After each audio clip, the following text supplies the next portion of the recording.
Halo, Assalamualaikum warahmatullahi wabarakatuh. Apa kabar? Mudah-mudahan sehat selalu. Jumpa lagi dengan kelas ilmu, dan kali ini kita akan membahas untuk soal-soal SKB. Nomor 1. Agar penggeledahan rumah tidak dianggap penggeledahan liar atau tidak sah, maka penyidik harus dihadiri oleh titik-titik. A. Jaksa penuntut umum. B. Kepala desa. C. 1 orang saksi. D. 2 orang saksi. Atau E. 5 orang saksi. Jawabannya adalah D. Sesuai dengan pasal 33 ayat 3 KUHP, menyatakan bahwa setiap kali memasuki rumah harus disaksikan oleh 2 orang saksi dalam hal tersangka atau penghuni menyetujuinya. Nomor 2. Pada proses hukum yang berlaku, penyidik wajib menyerahkan berkas perkara kepada A. Kepolisian, B. Hakim, C. Ketua pengadilan, D. Pengacara, atau E. Penuntut umum. Jawabannya adalah E. Sesuai dengan pasal 8 ayat 2 KUHP menyatakan bahwa penyidik menyerahkan berkas kepada penuntut umum. Nomor 3.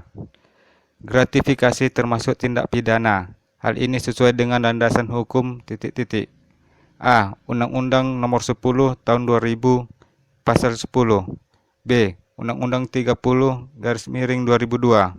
C. Undang-Undang 31/1999 dan Undang-Undang 20/2001 Pasal 12. D. Undang-Undang 25/1995. E. Undang-Undang 20/1998 dan Undang-Undang 11/2000 Pasal 10. Jawabannya adalah C. Gratifikasi adalah pemberian uang tambahan, hadiah uang, barang, komisi pinjaman tanpa bunga, dan fasilitas lainnya. Gratifikasi merupakan tindak pidana.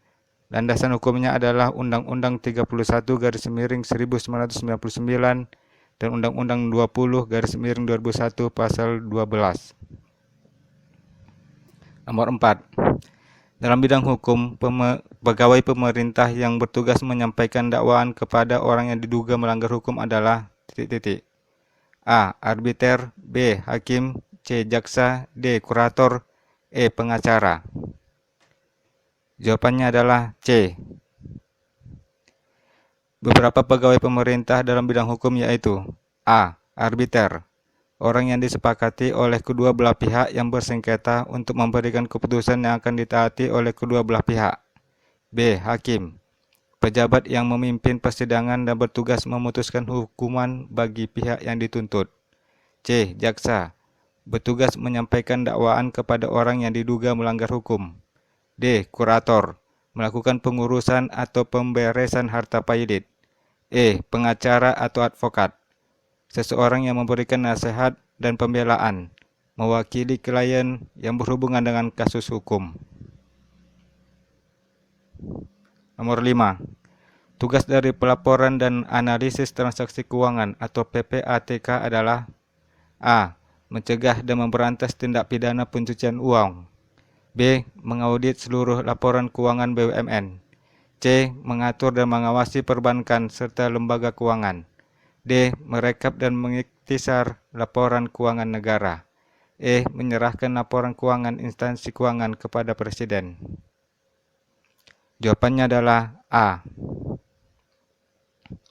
PPATK merupakan lembaga independen yang dibentuk untuk mencegah dan memberantas tindak pidana pencucian uang, sekaligus membangun rezim anti pencucian uang dan kontra pendanaan terorisme di Indonesia. Nomor 6. Saat membawa uang tunai ke dalam atau luar negeri, jika nilainya setara atau lebih dari titik-titik, maka wajib lapor kepada pejabat bea dan cukai. A. 25 juta rupiah, B. 50 juta rupiah, C. 70 juta rupiah, D. 100 juta rupiah, dan E. 150 juta rupiah. Jawabannya adalah D. Berdasarkan peraturan pemerintah atau PP nomor 99 tahun 2016, setiap orang yang membawa uang tunai paling sedikit 100 juta rupiah atau setara dengan itu maka wajib memberitahukan kepada pejabat bea dan cukai. Nomor 7.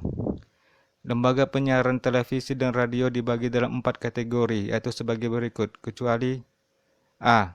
Lembaga penyiaran swasta, B. Lembaga penyiaran khusus, C. Lembaga penyiaran komunitas, D. Lembaga penyiaran publik, atau E. Lembaga penyiaran berlangganan.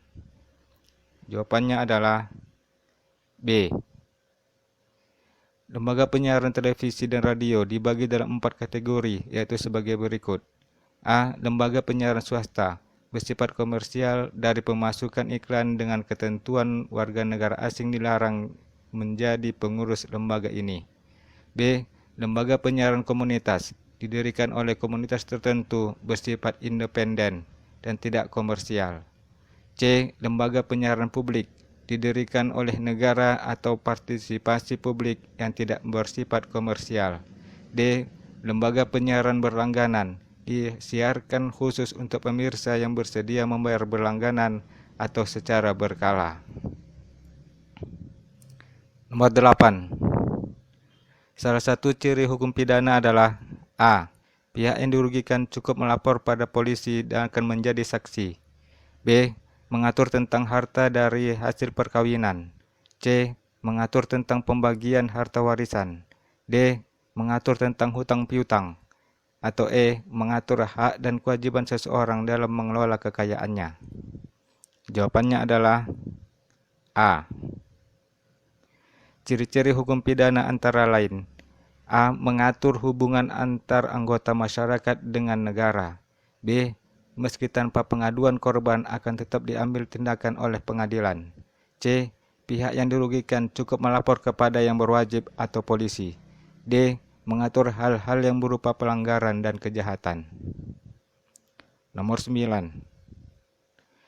Pimpinan KPK atau Komisi Pemberantasan Korupsi membawahi 4 bidang sebagai berikut, kecuali A. Pencegahan, B. Penindakan, C. Informasi data, D.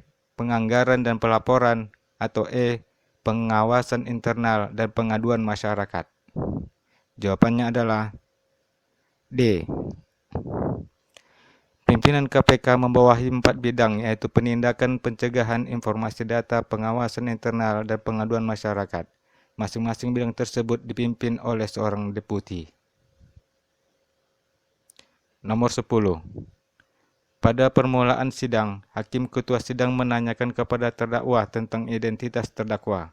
Setelah itu, hakim ketua sidang meminta kepada penuntut umum untuk A. Memberikan pembelaan, B. Menunjukkan bukti, C. Memvonis hukuman, D. Menghadirkan saksi, atau E. Membacakan surat dakwaan. Jawabannya adalah E. Hal ini tertera jelas pada Undang-Undang Republik Indonesia tentang Hukum Acara Pidana Pasal 155. Oke teman-teman, terima kasih sudah menyaksikan dan insya Allah kita akan berjumpa lagi pada video-video pembahasan lainnya. Assalamualaikum warahmatullahi wabarakatuh dan sampai jumpa. Bye.